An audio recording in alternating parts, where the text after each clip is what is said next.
अस्सलाम वालेकुम क्लास। आज हम टेक्स्ट माइनिंग में पाइथन के थ्रू डाटा प्री प्रोसेसिंग और डाटा क्लीनिंग सीखेंगे।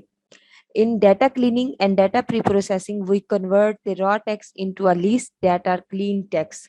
Means that कि data pre-processing के अंदर हमारे पास क्या चीज होती है कि हमारे पास जो भी डाटा सेट होता है उसको हमने सबसे पहले क्या करना होता है, क्लीन करना होता है raw text to into a meaningful text.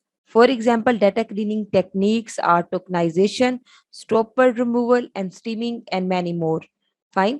तो इसके अंदर हमारे पास जो आती हैं यही जो हमारे पास डाटा क्लीनिंग की टेक्निक्स हैं कि tokenization, stopper and streaming and many more. Today speaking about tokenization. आज का जो हमारा प्री प्रोसेसिंग का फर्स्ट स्टेप है कि हमारे पास डाटा टोकनाइजेशन क्या चीज होती है, जो कि हम इस चीज के अंदर करेंगे। Tokenization is an essential for the splitting a sentence or a paragraph or either text documents into a smaller unit. Fine. इसमें हम जो है एनएलटी के टूल किट यूज करेंगे, जो कि हमारे पास पाइथन की एक टूल किट है, जिसके थ्रू हम आपको डिफरेंट और भी टूल किट जो है वो पाइथन हमें प्रोवाइड करता है। लेकिन हम इसके अंदर जो है एनएलटी के टूल किट, जो कि पॉपुलर टूल किट है पाइथन की, वो हम यूज करेंगे for natural language processing and the text mining. So NLTK is a platform used for the building Python program that are work with the human language data. Class अब हम Google Colab जो है वो हम use करेंगे अपने text editor के तौर पे। आप गूगल कोलैब के अलावा जो है डिफरेंट टेक्स्ट एडिटर जो है like Jupiter's and Python IDE जो है मशीन, जो आप मशीन के अंदर इंस्टॉल करेंगे उसे भी इस्तेमाल कर सकते हैं। सबसे पहले मैं आप लोगों को बताऊंगी कि गूगल कोलैब पे हम किस तरह से काम करते हैं। एक तो इसका ये फायदा है कि ये हमें ऑनलाइन सर्विसेज प्रोवाइड करता है और फ्री ऑफ कॉस्ट है।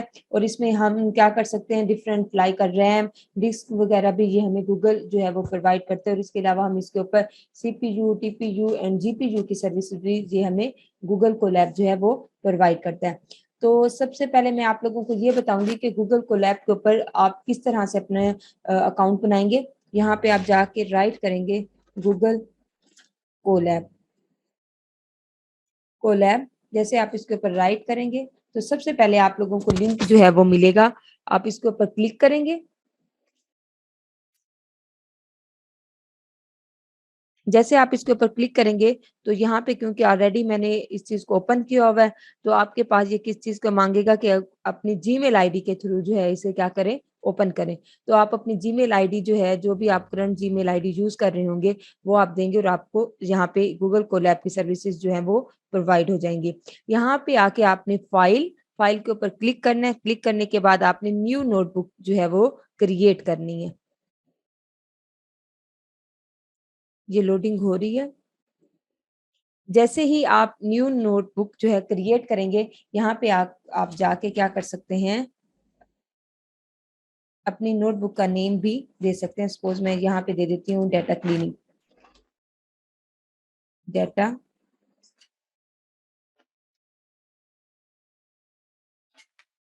फाइन, और ये मैं एंटर प्रेस करूंगी।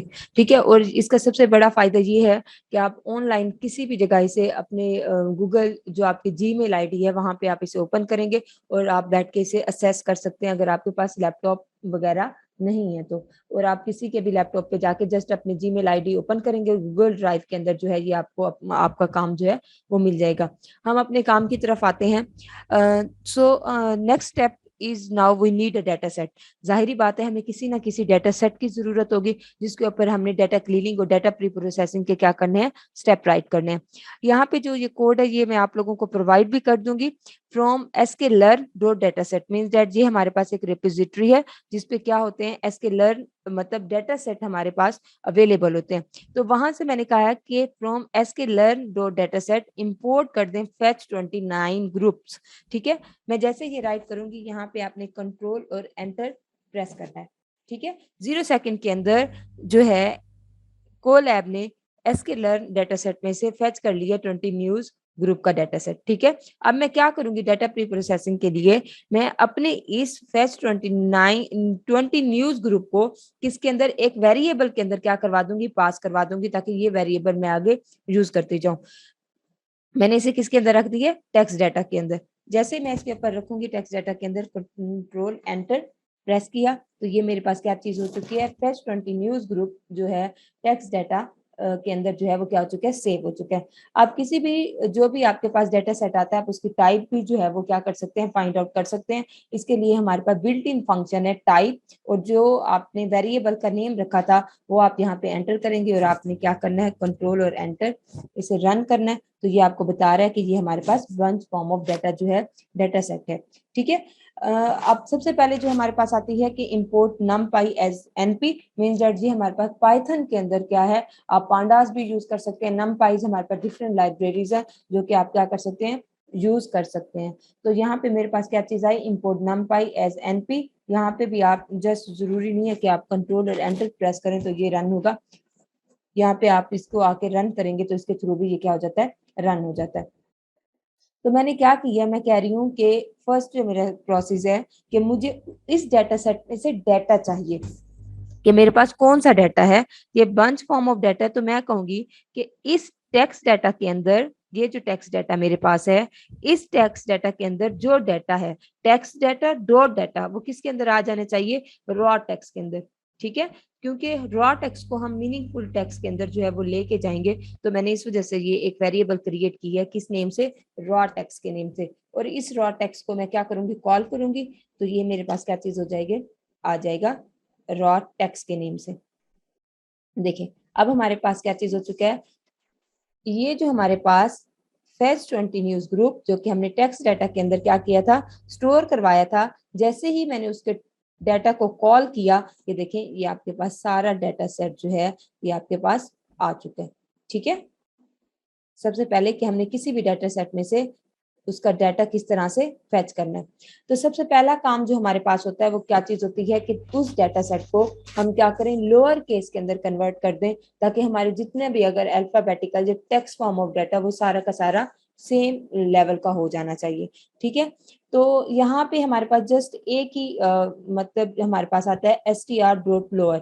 ठीक है, अगर आप इस डाटा सेट को जो हमारे पास था रॉ टेक्स्ट, और उसके साथ में ये राइट कर दूं str.lower वर्ड, तो इसको क्या करेगा, वो रॉ टेक्स्ट के अंदर कन्वर्ट कर सकते हैं। यहाँ पे मैंने फंक्शन क्रिएट किए हैं। फंक्शन क्रिएट करने का ये फायदा होता है हमारे पास कि जैसे ही मैं इसे अपने मॉड्यूल के अंदर कॉल करूंगी तो वो मेरे पास क्या चीज हो जाएगा, मैं इजीली इस चीज को क्या कर सकती हूँ, फैच कर सकती हूँ अपने पूरे के पूरे इस प्रोग्राम के अंदर।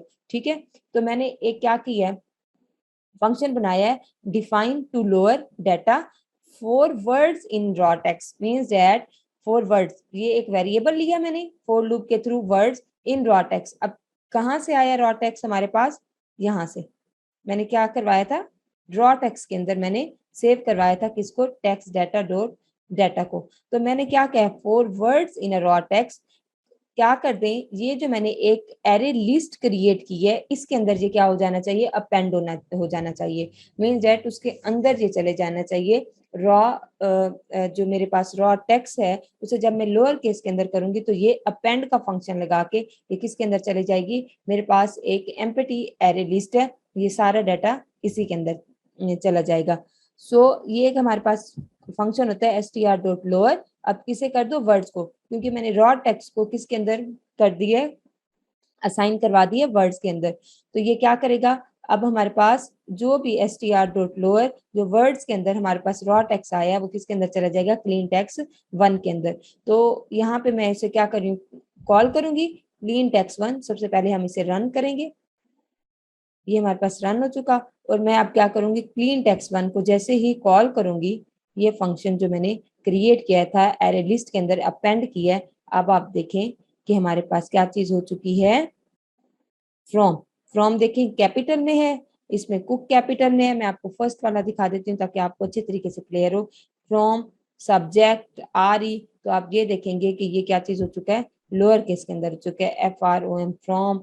सब्जेक्ट का S देखें, RE का R देखें, तो ये क्या कर देता है, लोअर केस के अंदर क्या कर देगा, कन्वर्ट कर देगा। ठीक है, तो टोकनाइजेशन हमने कैसे करनी है, मैंने पहले भी आपको बताया कि हमने टूल किट जो है पाइथन का NLTK जस्ट हम बिल्ट इन फंक्शन उसके अंदर जो है वो हम यूज करते जाएंगे और हमारे लिए ये इजी हो जाएगा कि हम उसका पूरा का पूरा बैठ के फंक्शन बनाएं। ठीक है, तो मैं क्या कर रही हूँ, इंपोर्ट एनएलटी के, आपने किसी भी अगर टूल किट को या किसी भी लाइब्रेरी को यहाँ पे यूज करना है तो आपको क्या करना पड़ेगा, सबसे पहले कीवर्ड यूज करने का इंपोर्ट, और उसके साथ जो भी आप लाइब्रेरी यूज करना चाहते हैं उसका नेम राइट करेंगे।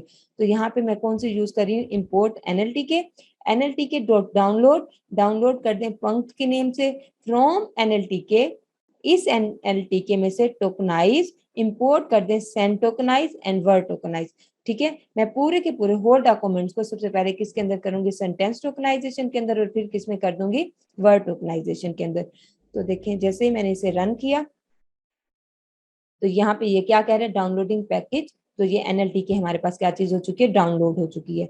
ठीक है, फॉर ये हमारे पास लूप लगी है, for sent in the clean text one, क्योंकि मैंने किसके अंदर करवा दिया था, जो मैंने एक लिस्ट क्रिएट की थी एरे की, कि मेरे पास लोअर केस किस में चला जाना चाहिए, क्लीन टेक्स्ट वन के अंदर। तो अब मैंने क्या कहा कि क्लीन टेक्स्ट वन किसके अंदर चला जाए, सेंट के अंदर, सेंड डॉट टोकनाइज, ये हमारे पास बिल्ट इन फंक्शन है किसका, एनएलटीके का, और उसको क्या कर दो, सेंट को सेंटेंस टोकनाइजेशन के अंदर कन्वर्ट करके किस वेरिएबल में असाइन करवा दो, सेंट के नेम से। ठीक है, और इसी वजह से मैंने सेंट को अपेंड कर दिया है सेंट टॉक के नेम से। ये मैंने एक और क्या की है, एरे जो है क्रिएट की है। ठीक है, एम्प्टी एरे, और उसके अंदर अपेंड करवाते जा रहे हैं ताकि मैं इन एरेज को नेक्स्ट मॉड्यूल के अंदर क्या कर सकती हूँ, कॉल कर सकती हूँ। तो जैसे मैंने इसको आके यहाँ पे कॉल किया, सॉरी, सबसे पहले इसको कॉल करना है, हमने रन करना है। जैसे ये रन होगा हमारे पास सेंटेंस टोकनाइजेशन, अब मैं आके इसे रन करूंगी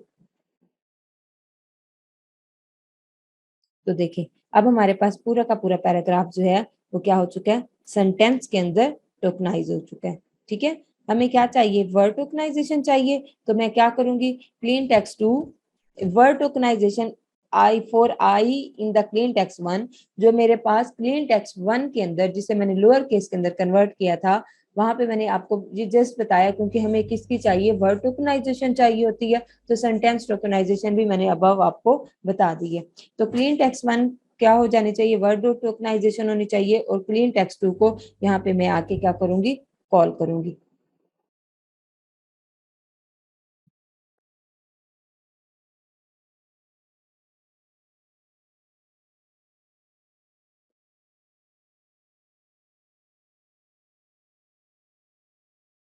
देखें अब हमारे पास क्या चीज हो चुका है, जितना भी हमारे पास पूरा डाटा सेट था वो सारा का सारा किसके अंदर कन्वर्ट हो चुका है, वर्ड टोकनाइजेशन के अंदर। ठीक है, वर्ड टोकनाइजेशन जैसे हम कर लेते हैं तो उसके बाद हमारे पास जो नेक्स्ट स्टेप होता है, now clean data from the regular expression. ठीक है, रेगुलर एक्सप्रेशन इंपोर्ट करने पड़ते हैं हमें रेगुलर एक्सप्रेशन, तो उसके लिए जो हमारे पास है इंपोर्ट टू आर ई। ठीक है, तो आपने इंपोर्ट आर ई राइट करना है, राइट करके सेम उसी तरीके से अब हम क्या कर रहे हैं, फंक्शन क्रिएट करते जा रहे हैं। ठीक है, जिसके अंदर एक लिस्ट जो है एरेज की हम उसके अंदर क्या करवा देते हैं, अपेंड करवा देते हैं। तो ये कोड जो है वो हमारे पास रेगुलर एक्सप्रेशन का है, for word in a clean text two, क्यों क्लीन टेक्स्ट टू किया, क्योंकि मैंने अब उसके अंदर क्या कर दी है, वर्ड के अंदर उस चीज को कन्वर्ट कर दी है। ठीक है, क्लीन क्या मैंने एक क्या लिया, मेरे पास एक लिस्ट आई है एरे की, तो मैं क्या करूंगी, for word in a word, so हमारे पास R E dot sub mean जब रेगुलर एक्सप्रेशन में अगर कोई भी मेरे पास एक्सपोनेंट में आ जाता है, ठीक है, तो ये सारे के सारे क्या हो जाने चाहिए, यहाँ पे जितने भी रेगुलर एक्सप्रेशन है वो हमारे पास रिमूव हो जाने चाहिए। ठीक है,